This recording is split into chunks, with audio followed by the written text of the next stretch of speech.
मद्देनजर रखते हुए आज हम लोगों ने अपने हलके में कर्मी सभा बुलाया था और सब कर्मियों के सामने मुखातिब होकर के हम लोगों ने आइंदा 21 जुलाई होगा इस चीज की हम लोगों ने जो है कर्मी के साथ हम लोगों ने मिल बैठ करके बात किया है। और किस तरीके से होगा आइंदा, जो फिलहाल जिसको नवो तृणमूल कांग्रेस कहा जा रहा है, वो पार्टी की तरफ से हम लोग को जिस तरह से गाइडलाइंस मिलेगा हम लोग उसी तरीके से आगे बढ़ेंगे। ये कहाँ पे होगा, क्या जगह आप लोगों ने देखा है? पार्टी के नेतृत्व की तरफ से हम लोगों को जगह बताया जाएगा, ये मीडिया को भी बताया जाएगा, लेकिन अभी तक फिलहाल जगह ठीक नहीं हुआ है तो मेरे लिए मुनासिब नहीं है कि कोई भी जगह का मैं घोषणा करूं। अभी देखा जा रहा है कि दो तृणमूल कांग्रेस जो है दो खीमा बढ़ गया है, तो जो दो खीमा होगा तो 23 जुलाई दोनों मनाएंगे या एक मनाएंगे, क्या है? देखिए, तृणमूल कांग्रेस या नया तृणमूल कांग्रेस 21 जुलाई मनाएगा ऐसा नहीं है। तृणमूल 21 जुलाई जो है no identity card no vote को लेकर के, जब उस वक्त ममता बनर्जी युवा तृणमूल कांग्रेस की नेत्री थी, उन्होंने राइटर्स बिल्डिंग के सामने एक प्रदर्शन किया था, उसमें तृणमूल कांग्रेस के कर्मी मारे गए। तब से अब तक उस सिलसिले को बरकरार रखा गया है और जो भी कर्मी थे कांग्रेस करते थे, जो लोग शहीद हुए थे, उनकी याद में 21 जुलाई को मनाया जाता है। और उनकी याद को सामने रख करके एक तृणमूल कांग्रेस पार्टी जब बना तो उस पार्टी को 21 जुलाई के माध्यम से लोगों के अंदर में जो है एक एकजती का जो मैसेज जाता है वो 21 जुलाई के जरिए। क्या इसमें ममता बनर्जी को आप लोग शामिल कर रहे हैं, इन्विटेशन दे रहे हैं? आप लोगों ने देखा था कि जब जिसको आप लोग नया तृणमूल कांग्रेस कह रहे हैं वो नया तृणमूल कांग्रेस नहीं है, वो तृणमूल कांग्रेस पार्टी है, क्योंकि संविधान के मुताबिक 2/3 मेजोरिटी अगर किसी के पास है तो संविधान कॉन्स्टिट्यूशन इस बात की इजाजत देता है कि दल और दल के समर्थन ज्यादा तादाद में जिस तरफ होंगे इलेक्शन कमीशन ऑफ इंडिया उसको रिकॉग्नाइज करता है। तो हम लोगों ने जो भी काम किया है संविधान को सामने रख करके कानूनी तौर पे काम किया है।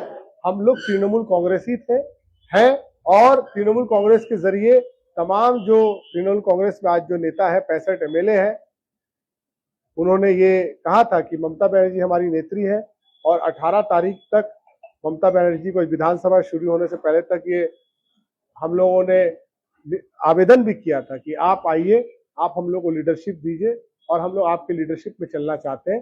लेकिन कहीं ना कहीं ममता बनर्जी ने उसको ठुकराया और ममता बनर्जी ने ये अनाउंसमेंट कर दिया कि जो तृणमूल कांग्रेस जो उनको छोड़ के आज तृणमूल कांग्रेस कर रहा है उन लोगों को उन्होंने बहिष्कार कर दिया, पार्टी से निकाल दिया। जब से बीजेपी सरकार बनी है तब से देखा जा रहा है कि टीएमसी के किसी भी लोगों को या नुमाइंदे को प्रोटेस्ट करने नहीं दिया जा रहा है। इवन ममता बनर्जी को भी परमिशन नहीं मिल रही। क्या 21 तारीख के लिए तो परमिशन का कुछ? देखिए, बीजेपी ने दावा किया था कि भॉय आउट भरोसा इन, लेकिन देखा तो जा रहा है एकदम उल्टा हो रहा है।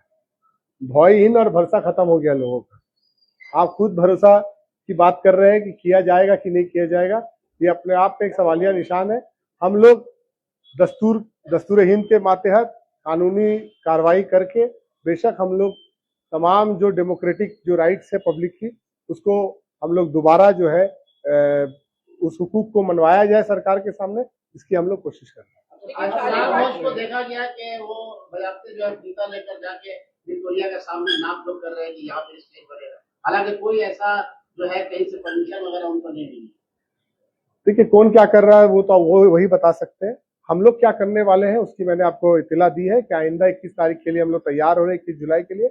अब पार्टी की तरफ से जैसा निर्देश आएगा हम लोग उसके हिसाब से तैयारियां करेंगे। टीपू सुल्तान मस्जिद के करीब जो है यहाँ पे एहतमाम किया जाता था, क्या वहीं पे होगा या वेन्यू चेंज होगा? कुछ ऐसा मीटिंग में हुआ? प्रशासन जहाँ परमिशन देगी, पुलिस जहाँ परमिशन देगी, हम लोग जो कि कानून को मानने वाले आदर्श नागरिक हैं, हम लोग लॉ एंड ऑर्डर को मानने वाले सिटीजन हैं, तो जहाँ जिस चीज से लोगों को हर्ज ना हो और सरकार जिस तरह की इंतजाम के मातहत हम लोगों को परमिशन देगी, हम लोग उसी हिसाब से अपने आपने कहा कि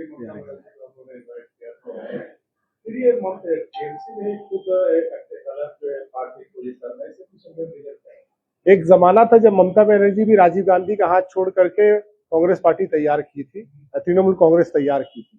क्यों तैयार की थी ममता बनर्जी से आप पूछिएगा तो वो बनाया था ना। तो वैसे ही हम लोगों ने नया पार्टी नहीं बनाया, हम लोगों ने तृणमूल कांग्रेस के उस आदर्श को जिंदा रखा है।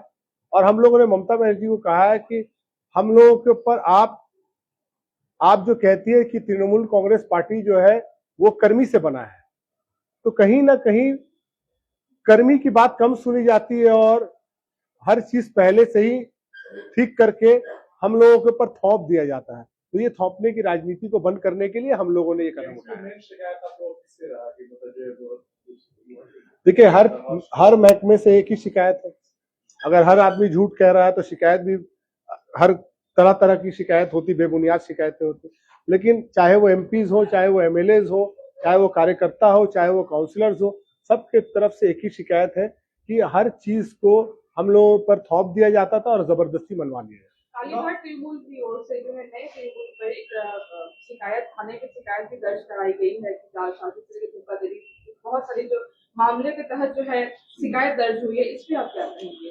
देखिए, जैसा कि आपने कहा शिकायत दर्ज किया गया था, हाईकोर्ट में मामला भी हुआ था, वहां भी राय जो है लीडर ऑफ ऑपोजिशन जो है ऋतुव्रतो बनर्जी को मिल चुका है।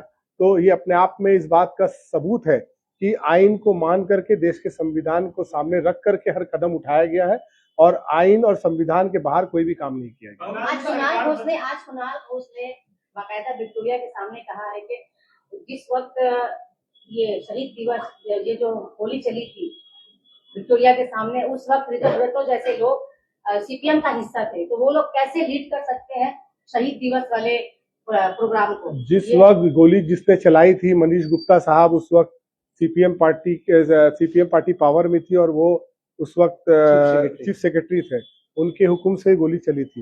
लेकिन देखा गया मामता बनर्जी ने बाद में उनको ही अपनी पार्टी में जादवपुर से टिकट दिया और उनको विधायक भी बनाया और मंत्री भी बनाया।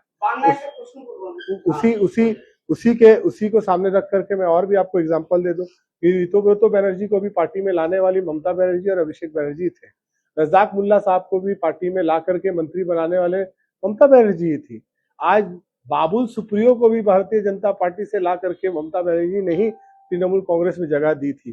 तो फिर ये बात ममता बनर्जी या कालीघाट तृणमूल किस तरह से कर सकता है कि जिसको तृणमूल में जब शामिल कर लिया गया, जिसने तृणमूल के आदर्श को मान लिया, जिसके लिए खुद अभिषेक बनर्जी और ममता बनर्जी ने मीटिंग की और लोगों से वोट मांगने की गुहार लगाई और उसको जितवाया और उसको मंत्री बनाया, फिर आज सिर्फ और सिर्फ कि वो इस बात को हजम नहीं कर पा रहे हैं कि आज तृणमूल कांग्रेस के इतने लोग उनके जो खिलाफ खड़े हो गए हैं, तो इस बात को नहीं मानना इस बात का सबूत देता है कि कितनी जिद है कालीघाट तृणमूल के अंदर। এতদিন 4 মের আগে পর্যন্ত অভিষেক বন্দ্যোপাধ্যায় তোমাদের আগে লাগিয়েছিল। আজকে সেই অভিষেক বন্দ্যোপাধ্যায়কে নবতৃণমূল পুরস্কৃত করো। মমতা বন্দ্যোপাধ্যায়কে তো আগে থেকেই সরিয়ে দিয়ে তাকে চেয়ারপারসন সরিয়ে দিয়ে অরূপ রায়কে করা হলো, কিন্তু এদিকে অভিষেক বন্দ্যোপাধ্যায়কেও পুরস্কৃত করা হলো। তো কোথাও না কোথাও আজকে যে যাকে হাত ধরে আজকে এই তৃণমূল কংগ্রেস তৈরি হয়েছে তার সাথে একটা মানে কি বলবো, তার রাস্তা থেকে সরে গিয়ে অন্য একটা আইডিওলজি তৈরি করার চেষ্টা হচ্ছে, কি বলবে এটা নিয়ে? সমস্ত অর্গানাইজেশন, সে পলিটিক্যাল পার্টি হোক, সে কোনো বিজনেস হাউস হোক, সে কোনো প্রেসের মিডিয়ার যদি অর্গানাইজেশন হোক, সব জায়গার মধ্যে একটা নিয়ম কানুন মধ্যে সবাই বধায়। তুমি তো একটা চ্যানেল চালাও, তুমি মালিক চ্যানেলের, তোমার নিচুনে যারা কর্মী কাজ করছে সেটা তোমার যাকে বলা যায় আন্ডারে দায়িত্বর মধ্যে রয়েছে, সে দায়িত্বর বাইরে কোনো কিছু করতে পারে না। একটা কন্ট্রাক্টের বাউন্ড থাকে, সে তোমার অনেক কথা পছন্দ করতে পারে, নাও পছন্দ করতে পারে, কিন্তু সে প্রকাশ্যে গিয়ে সেই কথাটা বলতে পারে না। নিশ্চয়ই অনেক কথা আমাদেরকে যেটা পছন্দ হয়নি, আমরা দলের মধ্যে কথা বলার চেষ্টা করেছিলাম, দলকে বোঝানোর চেষ্টা করেছিলাম, অনেকবার বোঝানো হয়েছে, কিন্তু ভরাডুবির পর মানুষ কিন্তু আর এটা নিতে পারছিল না বলে মানুষের মধ্যে একটা সাফোকেশন ছিল, মানুষ এটা আর বরদাস্ত করতে পারছিল না। অনেক সিনিয়র বিধায়করাও কথা তুলেছেন যে আজকে এত বড় ভরাডুবির পরেও হার না মেনে নিয়ে এসআইআর কে দোষ দেওয়া, লুটকে একটা বাহানা করে, আর তারপরে বয়স্ক যারা বিধায়কদেরকে দাঁড় করিয়ে আবার একজন যাকে বলা যায় জুনিয়র নেতার সামনে তাকে বলা যাচ্ছে স্ট্যান্ডিং অবেশন দেওয়া, এটা অনেক মানুষ নিতে পারলেন না, অনেক মানুষ এটাকে পছন্দ করেন। বলেছেন যে যেভাবে তৃণমূল কংগ্রেস জোর করে এতদিন ধরে রাস্তা জাম করে এই 21শে জুলাই করছে, সেটা আর হবে না। 21শে জুলাই করতে হলে নিয়ম শৃঙ্খলা মানতে হবে, এবং এতদিন ধরে যে জিনিসটা চলছিল সেটা এবারে আর চলবে না, অন্তত এইবারে 2026। দেখুন, তারা সরকারে আছেন, তারা ক্ষমতায় আছেন, তারা প্রশাসন চালাচ্ছে। আমরা বললাম, আমি প্রথমেই বললাম, আমরা ল অ্যাবাইডিং সিটিজেন, আমরা আইনকে ভেঙে কাজ করতে চাই না, আমরা আইন মেনে কাজ করব। আমাদেরকে সরকার অল্টারনেটিভ জায়গা দিলে আমরা করব। কিন্তু পরবর্তীকালে এটাও দেখা গেছে যে রেড রোডে 7 दिन रास्ता बंद হয়ে योगा হয়ে गया। बंगाल में जब से बीजेपी सरकार आई है तब से देखा जा रहा है कि बहुत सारे काउंसलर को करप्शन के मामले में अरेस्ट किया गया है। वार्ड 66 और कसबा विधानसभा में भी बहुत दूसरी पार्टियां जो है ये मुद्दे को गर्म कर रही है। आपका इस पे क्या? देखिए, करप्शन एक ऐसा मुद्दा है जो विचार अधीन होता है। जब तक की इन्वेस्टिगेशन हो करके चार्जशीट ना हो जाए, यू आर, जिसको बोलते हैं, इस देश का कानून ये कहता है you are not guilty unless found guilty. मैंने आप तब तक मुजरिम नहीं है जब तक आप साबित नहीं होते हैं। लेकिन देखा जा रहा है, अभी एक ट्रेंड चल रहा है, disinformation, miss information campaign, propaganda, कुछ गोदी मीडिया और पेड मीडिया के जरिए एक परसेप्शन क्रिएट करके एक टैक्टिकल, जिसको बोलते हैं, राजनीति करना, प्रोपागेंडा के बेस पे राजनीति, क्योंकि जिसके पास इशू नहीं होता है वो प्रोपागेंडा बेस राजनीति करता है। तो मैं ये कहता हूं कि जो लोग दोषी हैं, आइन के रास्ते पे चलेगा, बेशक वो दोषी प्रमाणित हो, कानून के साथ सख्त से सख्त कार्रवाई करे। लेकिन जो अभी जिनको दोषी कहा जा रहा है, जिनके ऊपर अंडा चलाया जा रहा है, जिनको आज कमर में रस्सी बांध करके रास्ते में, सड़कों में घुमाया जा रहा है, मैं आपसे पूछना चाहता हूं कि कल को अगर वो निर्दोष साबित हुए तो क्या उनकी इज्जत और वकार को, और उनके साथ जो आज मैंने दुर्भाग्य काम किया जा रहा है, दुर्भाग्यकार काम, क्या उनकी इज्जत को आप लौटाएंगे, मैं लौटाऊंगा, या जो लोग इस चीज में शामिल है वो लौटाएंगे? इसी क्वेश्चन पे और पूछना चाह रहा हूँ कि जिस तरह अनकॉन्स्टिट्यूशनल और ये अंडे और इसके जो ट्रेंड चल रहा है, तो क्या ये राजनीति को किस तरह से देखते हैं, और आइंदा फ्यूचर में ये क्या और मोर रिवेंज होगा? देखिए, बहुत दुर्भाग्यपूर्ण है, ऐसा नहीं होना चाहिए, किसी भी पार्टी के साथ नहीं होना चाहिए। आज जो कुछ भी हो रहा है ये अपने आप में जो है पूरा ही पूरा उलट, जो बीजेपी का जो इस इलेक्शन का नारा था, भॉय आउट भरोसा इन, लेकिन देखा जा रहा है कि टोटली ऑपोजिट हो रहा है, कि भॉय दिखाया जा रहा है और भरोसा भी तोड़ दिया जा रहा है। तो आज कहाँ है प्रशासन, कहाँ है आइन? क्योंकि आइन इस चीज की इजाजत नहीं देता है। खुद हाईकोर्ट ने राय में कहा है कि जिस तरीके से लोगों को कमर में रस्सी बांध करके सड़क में जो है घुमाया जा रहा है, ये अनकॉन्स्टिट्यूशनल है, और इस प्रैक्टिस को जो है कोर्ट ने नकारा है।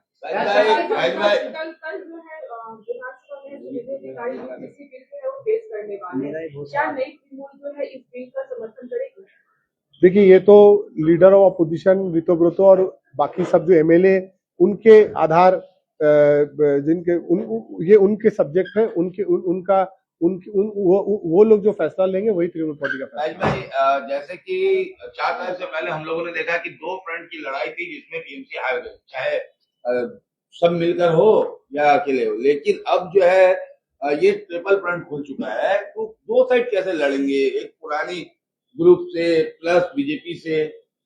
देखिए, संविधान ये कहता है कि 2/3 जहां मेजॉरिटी हो, वो 2/3 मेजॉरिटी के साथ वही पॉलिटिकल पार्टी एक रेकग्नाइज पॉलिटिकल पार्टी होती है। लेकिन इस तमाम प्रोसेस को करने के लिए एक वक्त लगता है, क्योंकि इलेक्शन कमीशन के पास आपने देखा होगा कि हमारे जो लीडर ऑफ ऑपोजिशन है, ऋतुव्रत बनर्जी, और तमाम जो अदर लीडरान है, चाहे वो चीफ व्हिप अखरुज्जमा साहब हो, चाहे वो जावेद अहमद खान साहब हो, और तमाम दीगर जो पार्टी से जुड़े सीनियर लीडर्स हैं, उन्होंने इलेक्शन कमीशन में जाकर के अपने नेशनल जो कमेटी का जो है एक ये जमा किया है, लिस्ट जमा किया है, और एक बार इलेक्शन कमीशन इसको स्वीकृति दे देता है, रिकॉग्नाइज कर लेता है, तो ये लोगों के जहन और दिमाग में एकदम क्लियर हो जाएगा कि तृणमूल कांग्रेस का सिंबल और तृणमूल कांग्रेस पार्टी अभी ऋतुव्रत बनर्जी के लीडरशिप पे आगे चलेगी। ने कहा कि आपका ये टीएमसी मतलब ममता मतलब टीएमसी, और कल्याण बनर्जी ने कहा कि जो लीडर जो रिवेल जो करने जा रहे हैं, दूसरी जो नई टीएमसी को अपने जा रहे हैं, उनको जाके पब्लिक के फॉरवर्ड मांग के देखें, तब हम देखें। कुणाल घोष साहब से मैं ये गुजारिश करूंगा, मेरे सीनियर है, बहुत बड़े हैं, मैं ये कहूंगा कि ये देश संविधान से चलता है, कुणाल घोष की बातों से नहीं चलता है। संविधान कहता है कि 2/3 मेजोरिटी जिसके पास होगी वही रिकॉग्नाइज पॉलिटिकल पार्टी के हैसियत से इलेक्शन कमीशन उसको स्वीकृति देगा। एक बार स्वीकृति मिल जाएगी तो फिर आप लोग ये सवाल कुणाल घोष से कहिएगा। फैसला एक आखिरी सवाल है कि यूसीसी को लागू करने का जो है प्रस्ताव दिया गया है चीफ मिनिस्टर की तरफ से, तो नवो तृणमूल कांग्रेस की तरफ से इसका विरोध करना है या इसको एक्सेप्ट करना है, इस बारे में क्या सोचा है? देखिए, मैं अभी एक्स काउंसिलर हूँ। ये विधानसभा का मामला है और विधानसभा में जो विधायक हैं उनके बीच जो कोऑर्डिनेशन कमेटी की मीटिंग होगी उसमें वो लोग फैसला लेंगे और आइंदा विधानसभा में जब बिल पास होगा तो आप लोग देखेंगे, क्योंकि आजकल तो विधानसभा लाइव चल रहा है, हर चीज बातें लाइव रखी जा रही हैं। तो बेशक आपको दिखाए नवो तृणमूल नहीं, तृणमूल कांग्रेस। आज जो नवो तृणमूल कह करके जिसको पहचाना जा रहा है वो तृणमूल कांग्रेस पार्टी है, और जिसको तृणमूल कांग्रेस के हैसियत से ममता बनर्जी की तृणमूल कांग्रेस कहा जा रहा है, मैं समझता हूँ वो गुमनाम तृणमूल कांग्रेस है।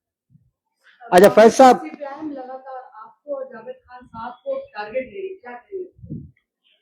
उनके पास इसके अलावा और कुछ नहीं है। फिलहाल आप सीपीएम पार्टी की बात कर रही हैं, तो सीपीएम पार्टी जो है आज के दिन में दोबारा से हॉकर की राजनीति को और बुलडोजर की राजनीति को सामने रख करके अपनी राजनीति को दोबारा से जिंदा करने की कोशिश कर रहे हैं।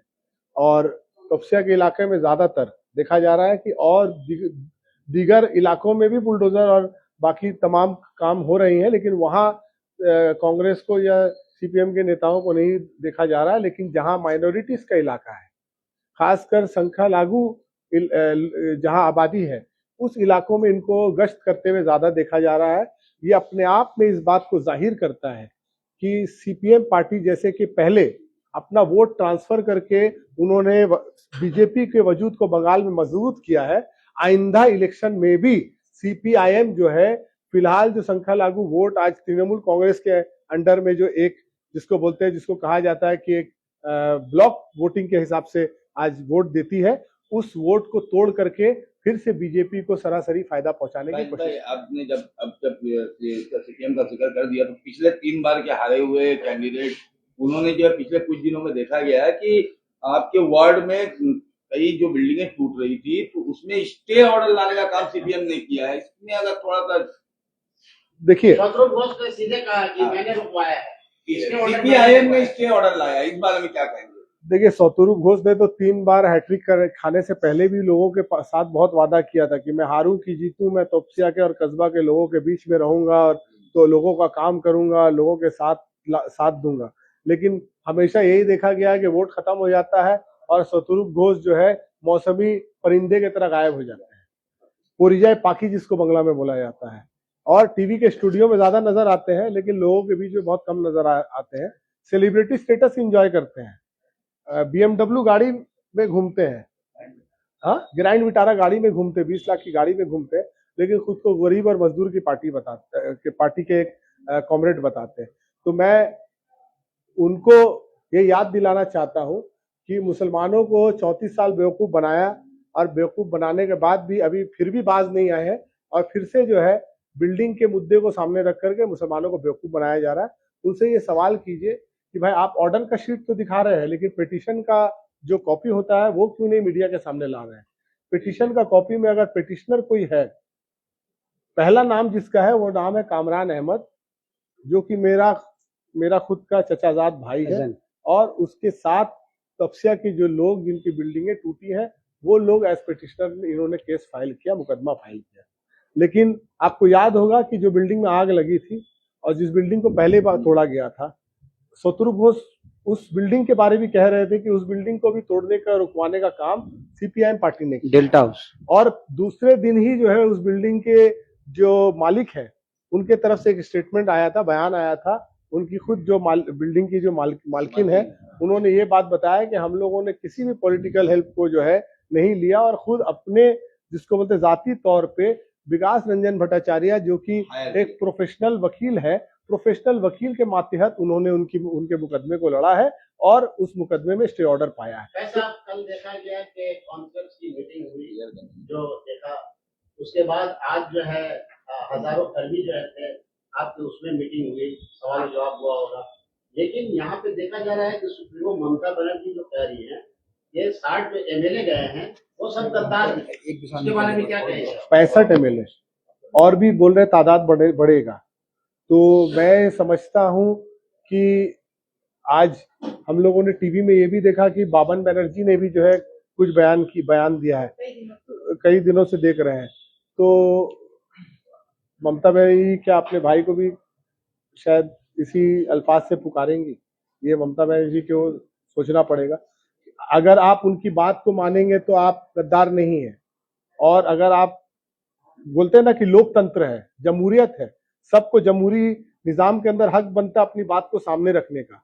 तो अगर यही अपने बात में, ये आपके सवाल में ही आपका जवाब है कि कहीं ना कहीं लोगों को अपने बातों को रखने का जगह नहीं दिया जा रहा था, जिसके वजह से आज ये तृणमूल कांग्रेस का ये दिन आया है। जिम्मेदार क्या ममता बनर्जी या अभिषेक बनर्जी है? क्या पार्टी के तमाम नेताओं ने नाम लेकर के बता दिया, मुझे नए तरीके से बताने की जरूरत नहीं।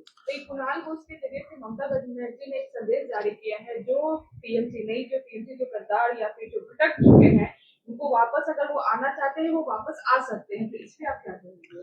देखिए, वैसे तो हम लोगों ने भी कहा है कि ममता बनर्जी को हम लोग आज भी नेता मानते हैं, और अगर ममता बनर्जी हम लोगों को नेतृत्व देना चाहती हैं तो वो भी आज के दिन अगर दोबारा से तमाम लोगों को नेतृत्व देने के लिए अगर राजी हैं तो हम तमाम एमएलएज और एमपीज भी हो सकता है कि वापस आ जाए, और जो कोई अभी भी जो है मैंने काउंसिलर्स और बाकी सब लोग हैं वो लोग भी जो है दोबारा से जो है हम लोग ममता बनर्जी के लीडरशिप में क़यादत में आगे बंगाल में सियासत करें।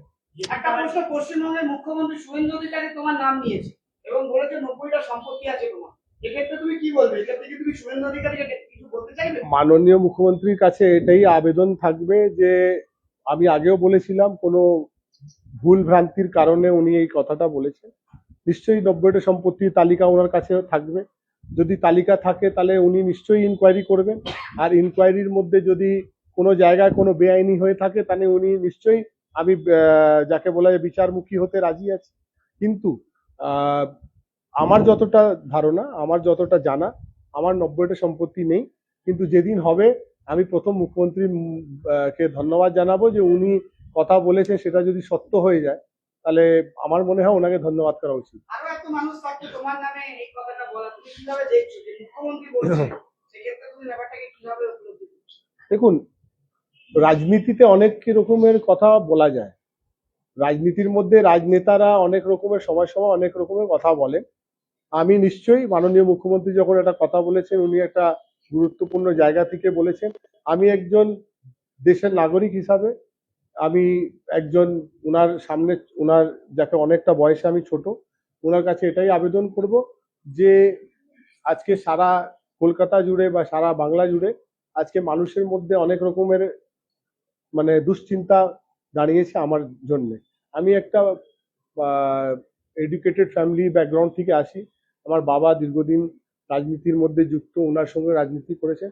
আমি ওনার কাছে আবেদন করব যে উনি একবার আবার ভালো করে তদন্ত করে দেখে নিয়ে যদি কোনো ভুল ভ্রান্তি থাকে তাহলে উনি এটাকে যাকে বলা যায় কিভাবে ঠিক করা যায়, এটা আমার জন্য আগামী দিন ভালো। বিরোধী দলনেতা ছিল তখনও ফয়েজ আহমেদ খানের নাম, যখন মুখ্যমন্ত্রী হলো তখনও জাভেদ খানের ছেলের নাম। কোনো কারণে কোনো ভুল বুঝাবুঝি হয়ে থাকে, আর আজকে দিনে তুমি কি মনে করছো যে মুখ্যমন্ত্রীর কাছে তার ভুল কোনো ইনফরমেশন? নিশ্চয়ই কোনো ভুল ইনফরমেশন আছেই বলে আজকে উনি বলেছেন। আর আমি তো প্রথম দিন থেকেই বলছি যে বিচার মানে এটা যাচাই করতে গেলে উনি, আমার বাবাও বলেছেন যে আমাদের পৈতৃক সম্পত্তি আছে, আমি তো নতুন রাজনীতি আমার বাবা করে আজকে সম্পত্তির মালিক হয়নি। আমার বাপ ঠাকুর দাদা, আমার গ্রেট গ্র্যান্ডফাদার গুলাম জিলানি খান, যার নামে রাস্তা আছে, উনি টলিগঞ্জ মিউনিসিপ্যালিটির চেয়ারপারসন ছিলেন। ঠিক আছে, অনেকেই প্রশ্ন করেছেন কেন ওনার দাদুর নামে রাস্তা হবে, এটাও প্রশ্ন তো হয়েছে, কেন হবে তার প্রশ্নের উত্তরটা আমি দিয়ে দিলাম। উনি টলিগঞ্জ মিউনিসিপ্যালিটির চেয়ারপারসন ছিলেন, সরকার তখন উনি ভালো কাজ করেছেন, মানুষের কাজ করেছেন, সেবা করেছেন বলে আইন অনুযায়ী ওনার নামে একটা রাস্তা ওনাকে সম্মান দেওয়ার জন্য করা হয়েছে। কিন্তু অনেকেই বলছেন কেন হলো, সেই কারণ অনেকেই দেশের মধ্যে, গণতান্ত্রিক দেশের মধ্যে আর আমাদের এই দেশের মধ্যে কি সম্পত্তি রাখা অপরাধ? সম্পত্তি আইন অনুযায়ী, আইন মেনে যদি আমি সম্পত্তি করেছি বা আমার বাপ ঠাকুর দাদা থেকে সম্পত্তি পেয়েছি, সে আমি পেতেই পারি। তার মধ্যে কোনো জায়গায় যদি কোনো কারচুপি থাকে, কোনো জায়গায় কোনো রকমের যাকে বলা যায় আমার মানে মানে বেনামি কোনো সম্পত্তি থাকে, বা আমার যে ইনকামের বাইরে গিয়ে আমার কোনো সম্পত্তি হয়ে থাকে, তখন নিশ্চয়ই যে আইনের পথে চলবে। আমি তখন যাকে বলা যায় যে যেখানে যে উত্তরটা দেওয়া দেবো। बताया ये जा रहा है कि जो नया टीएमसी है वो बीजेपी के इशारे पर बना है, तो ये भी कहा जा रहा है कि क्या मुसलमानों का जो वोट टीएमसी के लोगों ने इसलिए लिया था कि बीजेपी से लड़ेंगे, तो वो बीजेपी नहीं चला गया। जो लोग ये कह रहे हैं उन्हीं लोग से ये बात का जो है खुलासा कीजिए कि ये बात उनको कहाँ से समझ में आया कि बीजेपी के इशारे में बना है कि किसी के इशारे पे बना है। आज कुछ दिन पहले, इलेक्शन के पहले तक हम लोग देख रहे थे कि राहुल गांधी ने आकर के ममता बनर्जी और अभिषेक बनर्जी के खिलाफ बयानबाजी की थी, और ममता बनर्जी ने और अभिषेक बनर्जी राहुल गांधी और सोनिया गांधी के खिलाफ बयानबाजी की थी। लेकिन इलेक्शन के फौरन बाद ही हम लोग देख रहे हैं कि दिल्ली में इंडिया जोट में और बुलाया जाता है, और उसमें सोनिया गांधी के बगल में ममता बनर्जी बैठी थी और अभिषेक बनर्जी राहुल गांधी साहब के घर गए थे मुलाकात करने के लिए। तो राजनीति में आज एक तरफा सवाल उठाना सही नहीं है। आप ये सवाल उनसे भी पूछिए कि जो कांग्रेस पार्टी के खिलाफ आप लोगों ने बयानबाजी की, आज क्या वही कांग्रेस पार्टी में दोबारा तृणमूल कांग्रेस, ऐसा भी तो हम लोग सुन रहे हैं कि तृणमूल कांग्रेस जो कालीघाट तृणमूल है वो कांग्रेस पार्टी में शामिल होने जा रही है।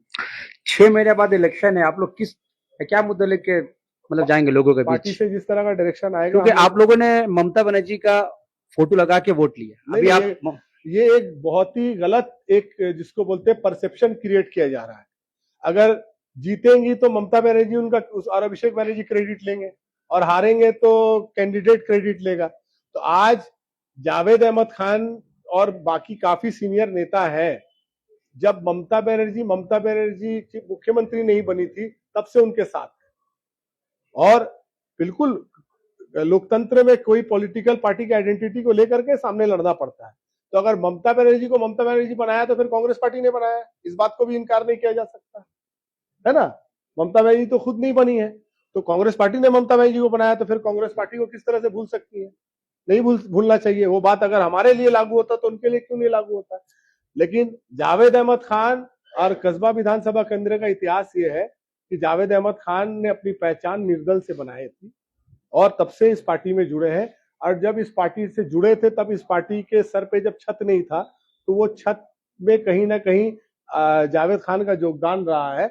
लेकिन कहीं ना कहीं आज एक नैरेटिव तैयार कर दिया गया कि तृणमूल कांग्रेस माने ममता बनर्जी, लेकिन ममता बनर्जी तो खुद कहती है कि तृणमूल कांग्रेस माने कर्मी समर्थक, ये पार्टी कर्मी समर्थक। तो दो कॉन्ट्राडिक्टरी बात कैसे हो सकता है? अगर कर्मी से ये पार्टी है तो फिर कोई लीडर नहीं है, कर्मी पार्टी को चलाती है। और अगर कर्मी से पार्टी नहीं है और लीडर से पार्टी है, तो हर उस शख्स का जो बुनियादी तौर से जब से तृणमूल कांग्रेस जन्मा है तब से अब तक उसके साथ जुड़े हैं, तो हर लोगों का खून पसीना इस पार्टी में लगा है, और हर लोगों के खून पसीने से ये पार्टी बना है। किसी एक के जरिए पार्टी कायम नहीं हुआ। जब विरोधी दल का स्टेटस नहीं मिला था 2005 में, 29 एमएलए थे, तो उस 29 एमएलए में एक एमएलए था जावेद अहमद खान, जिसने उस वक्त बालीगंज में रोबिन देव को नामुमकिन सीट से हराया था। 23 साल के बाद सीपीएम को हरा करके वहां जीत हासिल की थी, और ममता बनर्जी के लिए वो किला फतह किया था। तो इसका मतलब यह है कि 80 एमएलए जो जीते हैं वो अपने बलबूते पे जीते हैं, इंक्लूडिंग जावेद अहमद खान। देखिए, जनता बेशक, आप तब तक जनता को रिप्रेजेंट नहीं कर सकते जब तक आप कोई पॉलिटिकल पार्टी से नहीं आएंगे। आज अगर बीजेपी को कोई रिप्रेजेंट कर रहा तो वो उसके पीछे मोदी का फोटो है, कोई कांग्रेस को रिप्रेजेंट कर रहा तो उसके पीछे सोनिया गांधी का फोटो है।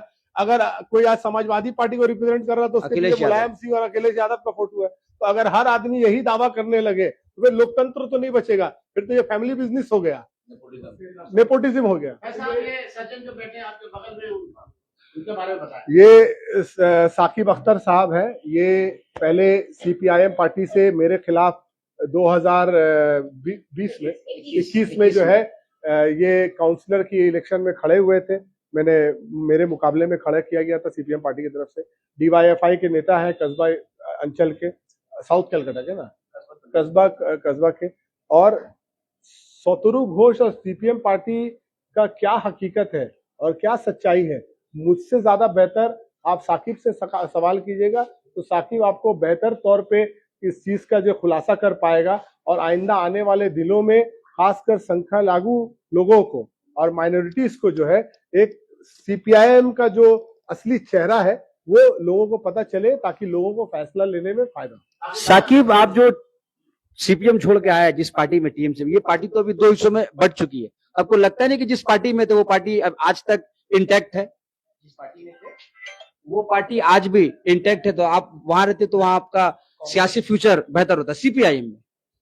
सियासी फ्यूचर तब बेहतर होता है जब यहाँ पे इधर देखो, इधर देखो, चारों तरफ देखता है। जी बोलिए। सामने देखिए कैमरे। सियासी फ्यूचर तब बेहतर होता है जब यहाँ पर कोई काम बेहतर नहीं हो। यहाँ पर तुलसी और कस्बा में जिस तरीके से काम हुआ है वो काम के प्रभावित में रहते हुए हमको यह डिसीजन लेना पड़ा। और बात सिर्फ सीपीएम पार्टी का नहीं है, अंदर में कितना लॉबीबाजी है। उस लॉबीबाजी में हम तो एक माइनॉरिटी थे, हमको पार्टी टिकट दिया माइनॉरिटी, जिसके हाथ में 5 आदमी है, उसका क्या माइनॉरिटी और क्या मेजॉरिटी। तो माइनॉरिटी लड़का को पकड़ना चाहिए था। जब हम पार्टी छोड़ के जा रहे थे तो मेरा सीनियर लीडर से भी बात हुआ, यहाँ से लेकर स्टेट तक, तो हमको सीनियर लीडर से यही जवाब मिला कि छेड़े देते पारे। अनेक लोग तो ऐसे पार्टी छेड़े गए ताकि की पार्टी जाए ऐसे। तो अगर इतना ही कंसर्न रहता कि हाँ एक माइनॉरिटी लड़का, एक पढ़ा लिखा लड़का हम लोग के साथ में, तो ये डिसीजन कभी नहीं लेता पार्टी। अभी फिलहाल 2 दिन पहले शत्रुघ्न घोष का फोन आया था कि तोपसिया में जो खलफशार मचाने की कोशिश हो रही है, लोगों को गुमराह करने की कोशिश हो रही है, उसमें किसी तरीके से इनको दोबारा लिया जाए और बयानबाजी करा करके मुसलमानों का जहन घुमाया जाए। तो सीपीएम पार्टी की जो साजिश है, फोन अगर वो दिखाएगा तो खुद ही दिखाएगा, आप देखें। और शत्रुघ्न घोष से यह सवाल करें कि तुम कौन सी गंदी राजनीति को दोबारा जो करने की कोशिश कर रहे हो, जहां तुम्हारे पास कोई एजेंडा नहीं है लोगों को ये कहने का कि काम नहीं हुआ। लोग काम के बिना पे वोट मांगते हैं और सीपीएम पार्टी जो है लोगों को गुमराह करके, बहका करके और साजिश करके लोगों का वोट जो है हासिल करने के लिए हर मुमकिन कोशिश कर रहा है। क्या बात हुई थी आपसे शत्रुघ्न? आप जबकि जो है इलेक्शन से पहले ही टीएमसी में आ चुके हैं, तो अभी आपको कॉल करने का क्या मकसद बना? कांग्रेस का एक बहुत बड़ा नेता बोले कि the only thing is consistent about communist, they always take the wrong decision at the very right time. ये चीज हम पार्टी छोड़ के जा रहे आज से 6 महीना पहले, वो मेरा सीनियर रहा है एसएफआई डीवाईएफआई पार्टी में भी, तो हम उनको ये बताए थे कि मेरे साथ क्या हो रहा है पार्टी के अंदर, इंटरनल लॉबी के अंदर, क्योंकि हम कस्बा के एरिया कमेटी मेंबर थे। उस वक्त वो मेरे बात सुना नहीं, ये बात वो एक्सेप्ट किया हमसे कि हमारी भूल हुई चिलो जे तोके हम धरते पालना। अभी क्या है, बाजीगर में एक फिल्म में गाना है ना विनोद राठौर का, छुपाना भी नहीं आता, जताना भी नहीं आता, हमें तुमसे प्यार कितनी है ये बताना भी नहीं आता। तो फैज खान और जावेद खान से इतना प्यार है अदर्स पार्टी को, उनका अलावा छोड़ के पार्टी नहीं चलेगा। अब फैज खान का कोई वीडियो आया इलीगल बिल्डिंग के ऊपर में या कुछ, उसको इंटैक्ट करने के लिए मेरे हाथ में कैसा एक हथियार आ जाए, उस तरीके से हम लालच दे दे, फिर से काउंसिलर का टिकट नहीं है, जरा सा इसको डिफाइन करें, जरा फिर से काउंसिलर का टिकट, वही इज्जत सम्मान मिल जाए पार्टी में, फिर से फैज खान के खिलाफ आपको फिर खड़ा से करने फैज खान के और माइनॉरिटी का वोट काटने बोला जा रहा है। माइनॉरिटी वोट काटने की डिवाइड एंड रूल पॉलिसी। वामपंथी का राजनीति बहुत क्लियर है और डानपंथी का राजनीति भी बहुत क्लियर है, लेकिन जब तृणमूल सत्ता में थी 15 साल से, तो वामपंथी का यही शिकायत था कि हम लोग राजनीति करेंगे जादरपुर, टालीगंज, राजबिहारी, शंखा गुरु इलाका में, शंखा लघु इलाका में नहीं, क्योंकि मुस्लिम माइनॉरिटी इलाका में करने से हम लोग टीएमसी का कार्यकर्ता लोग डिस्टर्ब करते हैं। आज जब बीजेपी आया तो जादरपुर, टालीगंज, राजबिहारी में छोड़कर सोचिए क्यों रुकेगी। अब उस सबसे बड़ी बात, हम एक माइनॉरिटी लीडर हम जब रिप्रेजेंट कर रहे थे पूरा कोलकाता जिला में, तो हम इतना जल्दी इजिली चले गए और हम लोग इंटैक्ट कर पाए। पैसा आखिरी सवाल है, बहुत लंबी हो गई प्रेस कॉन्फ्रेंस। आखिरी सवाल ये है कि वार्ड नंबर 66 के लोग, कर्मी तो देखा कि आज आपके साथ है, वार्ड नंबर 66 के लोग, आवाम, जनता आपके साथ है या नहीं, और कस्बा के लोग आप लोगों के साथ है? जिद्दोजहद जो है उसी का नाम सियासत है। आप कोई काम करें और सोचे कि उसी के बिना पे आपको हमेशा वोट मिलता रहे, ऐसा नहीं है। हम लोग कर्मी के बीच पहुंचे हैं और अल्हम्दुलिल्लाह आज कर्मी बहुत बड़ी तादाद में मौजूद थे। आइंदा आने वाले दिनों में हम लोग लोगों के पास भी पहुंचेंगे। हम लोगों ने क्या किया है, क्या क्या काम अंजाम दिए हैं, लोगों को उन सब बातों को हम लोग याद दहानी करवाएंगे। और इंशाअल्लाह ताला हम लोगों को यकीन है कि जिस तरीके से हम लोगों ने कस्बा हल्के के लोगों के एक एक घर घर में जाकर के काम किया है, जो लोग इसको जानते हैं और हम लोगों को रिकॉग्निशन देते हैं, वो लोग कभी हम लोगों को धोखा नहीं देंगे। वो लोग हम लोग के साथ थे, हैं और आइंदा भी रहेंगे। एक आखिरी सवाल है अबे मेरा, कर दिया। 66 नंबर वार्ड के जो माइनॉरिटी लोग हैं वो बड़े पिछले 4 तारीख के बाद से डरे हुए थे। उसी दौरान सोशल मीडिया में एक प्रोपेगेंडा भी देखा था हम लोगों ने कि Faiz Khan counsellor is missing, तो कहीं ना कहीं मनोबल टूटा था लोगों का, तो उनको क्या मैसेज देंगे? देखिए, हर सियासी पार्टी का काम होता है दूसरे सियासी नेता को टारगेट करना। आप लोगों ने देखा था कि जब पहली बार 6 तारीख को रिजल्ट निकला, 4 मई को सॉरी, तो सबसे पहले अगर पूरे बंगाल में कोई सड़क पे निकला था तो वो जावेद खान और फैज खान था। जो लीडर लोग कह रहे हैं कि मिसिंग, वो लोग उस वक्त 4 FIR हुआ उसमें, आप लोग उस दिन मिसिंग थे, लेकिन उसी के खिलाफ हम लोगों ने जो है एक जिसको बोलते हैं कि जुलूस निकाला था, डेमोक्रेटिक हम लोगों ने प्रोटेस्ट किया था बाईपास में। लेकिन उसके बाद मेरे नाम में, मेरे वालिद साहब के नाम में 2 FIR दायर हुए, एक तोपसिया थाना में, एक तिलजला थाना में, और हम लोग अरेस्ट वारंट हम लोगों के खिलाफ पेंडिंग था। तो आपको भी पता है और जो लोग इल्जाम लगा रहे हैं उनको भी बहुत अच्छे तरीके से पता है कि जब किसी के खिलाफ कोई अरेस्ट वारंट पेंडिंग होता है तो वो दोबारा अगर किसी जगह जाए और वहां law and order situation create हो तो उसके खिलाफ और भी बड़ा मुकदमा हो सकता है और लॉ एंड ऑर्डर को डिस्टर्ब करने के लिए उनके खिलाफ सख्त से सख्त कार्रवाई की जा सकती है। तो उस वक्त दानिशमंदी और हिकमत का इस्तेमाल और जो हमारे वकला ने हम लोगों को जो एडवाइस दिया था, उसके एडवाइस के मातहत हम लोगों ने जो भी काम हम लोगों को करना था, जमहूरी तौर पे हम लोगों ने लोगों को असिस्ट करने की कोशिश की, गाइड करने की कोशिश की, लेकिन सामने जा करके सरकार को किसी एक काम को रुकवाना, इससे और भी ज्यादा मजीद लोगों को जो है परेशानी में पड़ जाना पड़ता।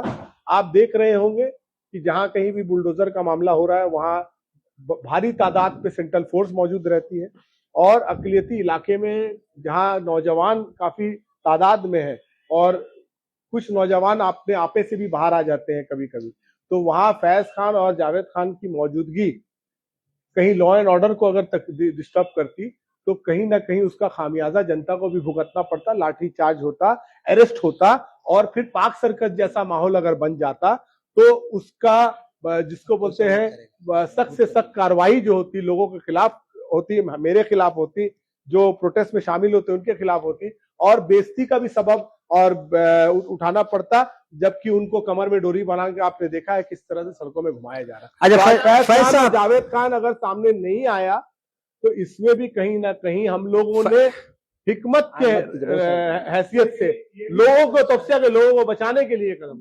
फैज साहब, जब तोपसिया में बिल्डिंग डिमोलिश हो रहा था आप लोगों के बीच में नहीं गए, ये बहुत बड़ा आरोप है। फिर तो वही बात मैंने आपको बताया कि उसके पहले दिन ही तो मेरे खिलाफ 2 मामला मुकदमा हुआ है, तो आपके अगर खिलाफ मामला मुकदमा होगा तो आप जा सकिएगा। लेकिन फैज साहब, ये भी एक सच्चाई है, जनता ने कहा कि पूरा कोलकाता में वेस्ट बंगाल में हारने के बाद 4 मई के बाद जावेद अहमद खान पहला वाहिद देता है कि अपने कर्मियों के लिए निकला जी, निकलने के बाद बताया जो सिचुएशन, ये भी फैक्ट है। लेकिन थोड़ा सा आपसे हट के सवाल है कि जो फायर ग्रांट थी, जो ये आपका चर्चा क्या ना, अच्छा, आपके बगल वार्ड के तो हारने के बाद यानी इससे इन्होंने एक मैसेज दिया कि तो कोई भी नेताओं को कोई आइडियोलॉजी नहीं, सिर्फ आइडियोलॉजी है। और क्या कर रहा है सरकार गिरते ही बस। देखिए, एक चीज मैं बताऊं, आज जनता का यही सवाल था और यही पे आपका जवाब भी है कि क्यों तृणमूल कांग्रेस अलग हुआ, डिफ्लेक्ट हुआ। आज तमाम तृणमूल कांग्रेस के जो लीडर है और कर्मी है जो तृणमूल कांग्रेस कालीघाट तृणमूल से अलग हुए हैं, उन सभी ने ममता बनर्जी से यही सवाल किया था कि जब आप कहती रही है कि तृणमूल कांग्रेस का संपत्ति जो है उसके कर्मी समर्थक है, तो जब कर्मी समर्थक के ऊपर संकट आई, जब लोग अकलियती इलाके में बुलडोजर चल रहा था, घर टूट रहा था, जब मजदूरों का, जब हॉकरों का दुकानों को तोड़ दिया जा रहा था, जब आज संख्या लागू इलाकों में नौजवानों को झूठे मुकदमे में आज जेलों में डाल दिया जा रहा था, उस वक्त तो तृणमूल कांग्रेस के पास 80 MLA थे, 23 MP 24 MP था और तमाम बंगाल में काफी काउंसिलर थे और Mamata Banerjee fire brand leader के हिसाब से हमेशा प्रतिवाद की राजनीति करती रही है, हमेशा सड़क की स्ट्रीट फाइट करती रही है। तो आज लोगों के लिए वो स्ट्रीट फाइट में नहीं उतरी। और जब सोनारपुर का हादसा होता है तो उसमें ममता बनर्जी सड़क पे भी उतर जाती है और तमाम पार्टी के कार्यकर्ता को भी कहती है कि सड़क पे उतर के रानी राजसोनी में डेमोन्स्ट्रेशन करने के लिए आया जाए।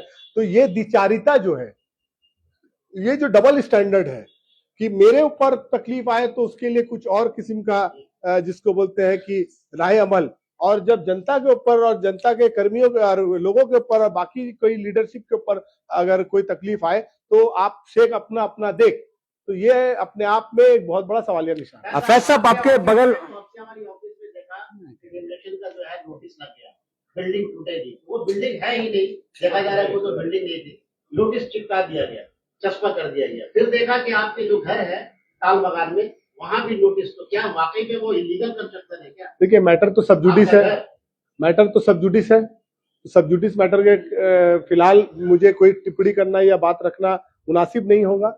हाँ, कोर्ट में विचार अधीन है, कोर्ट में हम लोग तमाम डॉक्यूमेंट देंगे। जो जज साहब हैं वो बेशक आइंदा आने वाले दिनों में जो है दूध का दूध पानी का पानी। फैज साहब, आपके बगल वार्ड के काउंसलर 108 वार्ड के काउंसलर को कट मनी के नाम पे अरेस्ट किया गया, 104 वार्ड के काउंसलर को किया गया अरेस्ट, बहुत सारे काउंसलर अरेस्ट हुए, लेकिन आप फिर भी सीना चौड़ा करके लोगों के बीच में जा रहे हैं, क्या वजह है? देखिए, जिनको अरेस्ट किया गया है वो अभी मुल्जिम है, मुजरिम नहीं है। अच्छा, मैंने कहा ना, यू आर नॉट जिसको बोलते हैं कि ये टिल प्रूवन गिल्टी, आप तब तक मुजरिम नहीं है तब जब तक आपके खिलाफ आपके जुर्म साबित नहीं हो। बेशक कंप्लेन हुआ है, पुलिस ने कार्रवाई की है, आइंदा आने वाले दिनों में सच सामने आएगा, जो दोषी है उनके खिलाफ। लेकिन काउंसलर के रूम से सरकारी सामान मिल रहा है, रिलीफ का सामान, जो लोगों को बांटने, ये एक मिसगाइडेड जिसको बोलते हैं कि एक मिस इन्फॉर्मेशन का ये मिस इन्फॉर्मेशन है। तमाम एमएलएज और काउंसिलर्स को रिलीफ का मटेरियल दिया जाता था जो उनके पास में रहता था, और बरसात आने वाला था, बरसात से पहले ही उसका इस्तेमाल होता है, बाद में तो नहीं होता। तो जिनके पास वो सामान पड़ा हुआ था, अब उसको एक इशू बना करके दिखा दिया गया है, क्योंकि वो काउंसिलर हार गए, उनके पास वो सामान नहीं रहना चाहिए, उसको तो लौटाने के लिए वो वक्त तो देना पड़ेगा। लेकिन 4 तारीख के बाद से तो मुहिम छेड़ दिया गया। तो आज जो भी काउंसलर है, हर साल ये तो सरकार कोई चोरी करके तो नहीं लाया, सरकार ने कपड़ा तक मिल रहा है। हाँ, तो कपड़ा भी मिलता है, ईद का कपड़ा, पूजा का कपड़ा, हाँ, ईद भी चला गया, पूजा भी चला गया, फिर भी उनके पास कपड़ा बचा हुआ मिला। इलाके में बांटने के बाद जो माल बच जाए उसको सामने साल इस्तेमाल किया जाता है, उसके बाद वाला साल इस्तेमाल किया जाता है। आपको बांटना है तो आप तो सबको नहीं बांटिएगा, आपके इलाके में जो जरूरतमंद होंगे उसी को बांटिएगा। अब आपको 100 पीस साड़ी मिली है और आपको लेने वाले 50 है, तो 50 पीस साड़ी आपके पास है तो आप लौटाएंगे। लाखों लोग देख रहे हैं, 66 वार्ड के लोगों से क्या कहना चाहेंगे? मैं सभी का शुक्रिया अदा करूंगा तहे दिल से, क्योंकि 4 तारीख के बाद से किसी को शुक्रिया अदा करने का मौका नहीं मिला। इतनी गहमा गहमी थी और इतनी जो लोग जो है इसमें मैंने फंसे थे, उलझन में फंसे थे कि हम लोगों ने ना जिसको बोलते हैं कोई विक्ट्री मिছিল निकाला अपने इलाके में, और लोगों को कहीं ना कहीं हम लोग जो है मुबारक मैंने शुक्रिया अदा करने का भी हम लोगों को मौका नहीं मिला। तो तमाम वोट कस्बा विधानसभा के हल्के के वोटर्स को हम लोग तहे दिल से शुक्रिया अदा करते हैं, क्योंकि आज जो भी जीत हासिल हुई है उनकी दुआओं से और उनके आशीर्वाद से ही ये जीत मिली है कस्बा विधानसभा को और जावेद अहमद खान साहब को। उनका तहे दिल से बहुत बहुत शुक्रिया। शाकिब भाई, आपसे एक आखिरी सवाल है, कैसे अभी तक तो आप सीपीएम में थे और आप देख भी रहे हैं किस तरीके से आपको जो है प्रोपेगेंडा फैलाने के लिए जो है कॉल किया जा रहा है, तो मुसलमानों का वोट को बटने से कैसे रोकेंगे? क्योंकि सीपीएम की राजनीति आप ही एक्सपोज करने के लिए आए हैं, तो ये जरा बताएं हम लोगों को। बढ़ने के लिए क्या रोकेंगे, जो है सही दिखाएंगे रास्ता। इंसान जो भी राजनीति करता है एक मुद्दे के ऊपर में करता है, जब आपका मुद्दा हो गया था, बुलडोजर के समय हम लोगों ने देखा था शत्रुघ्न घोष ने हर इल्जाम जो है काउंसिलर के ऊपर दिया था, हर बेनिफिट वाला बात जो अपने ऊपर रखा था। तो इसे कैसे आप पब्लिक को समझाएंगे? बहुत सारे मुसलमानों के माँ बहनों को भी वो घर घर जाके समझाते हुए देखे गए हैं, तो इस चीज को कैसे आप वापस से रिकन्वर्ट करें? आप इस प्रेस लाइन में कितने साल से है? 6 साल से। ये आपका रोजी रोटी, आपका इससे घर चल रहा है। अगर इसके ऊपर में कोई आज आक्रमण करने आ जाएगा तो सबसे बड़ा दुश्मन आप दुनिया में आपसे बड़ा कोई नहीं होगा। तो जो इंसान, इनके वालिद, इनके वालिदान और ये खुद 30 साल एक वार्ड को दिए हैं, टिंका टिंका करके जोड़े हैं और इतना आबादी को करके एक जगह में लेकर आए, बेहतर बनाने की कोशिश किया। अब उसके ऊपर अगर हथौड़ा चल रहा है तो सबसे ज्यादा काउंसिलर और एमएलए को तकलीफ होता है। कोई जो भी बोल ले, आप जावेद खान के बारे में दो गलत बात बोल सकते हैं, फैज खान के बारे में दो गलत बात बोल सकते हैं, लेकिन पॉलिटिकली कोई भी स्कैम या किस तरीके से आप जावेद अहमद खान और फैज खान को कटघरा में खड़ा नहीं कर सकते। और political is like a musical chair, everybody is distinct. आज जिस फैज खान के बारे में, जावेद खान के बारे में बोल रहे हैं, आज वो तुपसिया के आदमी लोग के लिए उतर के अगर कुछ कर पाएंगे, वो ना सीपीएम कर पाएगा, ना कांग्रेस कर पाएगा, बीजेपी तो छोड़ दीजिए, उसका एक अलग टीएमसी के नेताओं को अंडा मारा जा रहा है, आप इस पर क्या कहेंगे? देखिए, नेता MLA मैंने तो कहा है, ये अपने आप में एक मैंने जिसको बोलते हैं ना अपने आप में बहुत मुझे लगता है कि तोछी हरकत है, इसको नहीं होना चाहिए। कौन लोग कर रहे हैं? बीजेपी कर रहे हैं? कौन कर या रहा है? वो तो जनता कर रही है? प्रशासन को देखना चाहिए। बीजेपी सरकार में आने से पहले बोली थी कि बंगाल में हिंसा का राजनीति चल रहा है, इलेक्शन के बाद मार काट होता है, टीएमसी का सरकार किया, पहले लेफ्ट का गवर्नमेंट था या कांग्रेस का। आज बीजेपी कौन सा कल्चर चालू किया? अंडा फेंकने का, तो कमर में पैंट रस्सी बांधकर एयरपोर्ट में जो टीएमसी की जो कर्मी है जो अपना गुस्सा जो है इस तरीके से निकाल रही है, इसमें तो बीजेपी का कोई हाथ नहीं है। नहीं तो आज आपको संविधान कैसे करके हक दे दिया? आप संविधान पढ़ के आइए, कानून पढ़ के आइए, आप किसी को भी अब कमर में रस्सी बांध करके जब उससे अंडा पहले फेंक करके कर हिंसा हो सकते हैं। रही थी तब कानून और संविधान कहाँ था? जब हिंसा एक हो सवाल रही थी तब था, कहीं पे अगर कुछ हुआ है सीएम के ऊपर या पीएम के ऊपर में, ममता बनर्जी ने खुद अरेस्ट करवाया, आप देख लिए 3-4 ट्विटर। प्रशासन क्या ये कल्चर पूरा हिंदुस्तान में जाएगा अंडा और ये वो? नहीं, ये तो बंगाल ने नया कल्चर दिखाया है, ये पता नहीं कि कितना दूर तक ये कल्चर जाएगा, लेकिन ये कल्चर एकदम गलत है, एकदम वर्ल्ड लेवल पे बदनामी होगी क्या इसकी? नहीं, क्यों बदनामी होगी? हम लोग का व्हाट्सएप से नीट एंड क्लीन जो नहीं, अंडा मारने वाला जो एमपी है, उसकी बदनामी প্রশাসন এখন ওদের হাতে। ল এন্ড অর্ডার মানুষকে দেওয়া, নিজের মানুষের যাকে অধিকার রক্ষা করার প্রশাসনের কাজ। তো প্রশাসন এটা দিয়ে নীরব না হতে পারে না যে এটা আগে হয়েছে এখনো হবে। যারা বলছেন ভয় আউট ভরসাহীন, তারা যদি অপোজিট করেন তাহলে এর থেকে আপনি প্রশ্ন ওদের কাছে করতে পারেন। 2021 বিধানসভা ইলেকশনে তুমি শতরূপ ঘোষের সাথে ছিলে, যখন ওই সময় তুমি সিপিএম এ ছিলে এবং তার সাথে ছিলে, এবং সেই সময় তুমি তার জন্য ভোট প্রচারও করেছো, ভোটের জন্য। তো আজকে তোমার কেন মনে হচ্ছে যে আজকে শতরূপ ঘোষকে ছেড়ে আজকে তৃণমূল কংগ্রেসে আসতে হবে? আজকে যে ফায়াজ খানের এগেন্সে তুমি দাঁড়িয়েছিলে, সেই ফায়াজ খানের সাথে যুক্ত হলে, এবং সেই শতরূপ ঘোষ আজকে যে এসে আজকে কাউন্সিলর এক্স কাউন্সিলরের বাবা মা তুলে যেভাবে কথা বললো, তো এটাকে তুমি একজন লিডার হিসাবে কিভাবে দেখো তুমি? আমি আগেও বললাম যে আমার এটা বিশ্বাস, বামপন্থাটা ভালো, কিন্তু বামপন্থীরা সব ভালো হয় না, এটা রাজ্জাক মোল্লাও বলেছিল। রাজ্জাক মোল্লা যখন হজ যেতে চেয়েছিল, রাজ্জাক মোল্লাকে বলা হলো যে আপনি পার্টিতে একটা চিঠি লিখে জানান যে আপনি ট্যুরে যাচ্ছেন, হজে যাচ্ছেন না। তো রাজ্জাক মোল্লা এটা নিয়ে পার্টি ছাড়লো, সোমনাথ চ্যাটার্জি কেসে ইয়ে হলো, তারপরে অনেক তাপস চ্যাটার্জি, অনেক নেতারা। তো আমি যখন ছাড়ছিলাম দল, তখন নেতারা যখন এত আমাকে ভালোবাসতো, তো আমাকে একবার ধরতে পারতো যে হ্যাঁ রে, তোদের কি অসুবিধা, একটু ভোট হয়ে যাক, তারপরে তোর সঙ্গে কথা বলবো, কনফারেন্স আছে সামনে কাউন্সিলর ইলেকশন আছে, সব নিয়ে কথা বলবো। কিন্তু বললো না, তুমি ছেড়ে যেতে পারো। অনেক লোক তাই এসেছে গেছে, তাতে পার্টি নিয়ে কিছু যায় আসে। কিন্তু শতরূপ ঘোষের বাবা মা তুমি যে কথাটা বলো, কোথাও না কোথাও রাজনীতিতে উন্মাদনা হয়ে গেছে বলে এই কথাটা বললো। আমার রাজনীতি ছাড়া আমার বড় ভাইয়ের সম্পর্ক, ওনার মা মারা গেছে আর ওনার বাবা খুব বয়স্ক লোক আছে, কিন্তু উনি যে হিসাবে করছেন বা ওনাকে গাইড করা হচ্ছে, বাবা মাকে বারবার একটা কান্দির উপরে এটা করা দাও। আমিও বলেছি রাজনীতিতে দেউলিয়া হয়ে গেলেই যেরকম কথাবার্তা লোকে বলে, রাজনীতি যখন দেউলিয়া হয়ে যায়, রাজনীতিতে কোথাও না কোথাও দেউলিয়া হয়ে গেছে, তাই আজকে বাবা মা নিয়ে রাজনীতি করতে হচ্ছে। 2011 বিধানসভা, 16 বিধানসভা, 21 বিধানসভা, বিধানসভার বিধানসভার পদ হয়ে যাওয়ার পর একবারও আসেনি, কিন্তু এটা সুযোগ পেয়েছে মাইনরিটি এলাকাতে রাজনীতি করতে হবে। এবার আমি আগেই বললাম যে গান আছে বাজিগারে, ছুপানা नहीं आता या ताना नहीं आता, हमें तुमसे मोहब्बत कितनी है बताना नहीं आता। তো ফ্যাজ খানের প্রতি কত ভালোবাসা আছে, তার বাবা মাকে দিয়ে তো শুরু করতে হবে। শতরূপের নাম হচ্ছে সত্যিতার প্রতীক, শতরূপ। কিন্তু শতরূপে দেখা যাচ্ছে অনেকটা রূপ, ঠিক আছে?